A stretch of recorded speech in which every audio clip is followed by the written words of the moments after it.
Welcome to Blizzard Fire. We hope this video helps fire up your solution. You start by getting the beat into a predictable place. Import the YouTube beat file you downloaded into a dedicated project folder. Once done, open FL Studio and confirm audio settings.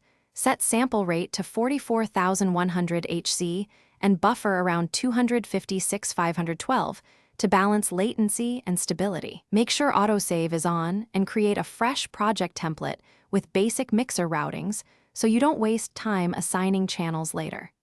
This initial organization prevents errors and speeds the next. Drag the beat file directly into the playlist and drop it into an audio track. If the song's tempo doesn't match your session, enable stretch mode to preserve pitch while aligning bars.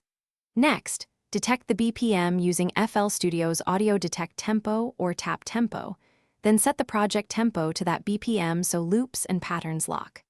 After alignment, crop excess silence, normalize levels to avoid clipping, and add slice markers for verses and choruses to make arrangement and editing faster. Route your imported beat to an unused mixer track and start mixing.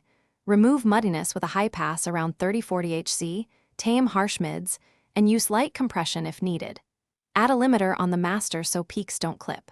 When ready, export as WAV for highest quality or 320 kbps MP3 if you need smaller files for upload. If you notice timing drift or pitch changes after export, double-check that stretch was off when not needed, and verify sample rates matched during. Thanks for watching. If you found this helpful, don't forget to like and subscribe.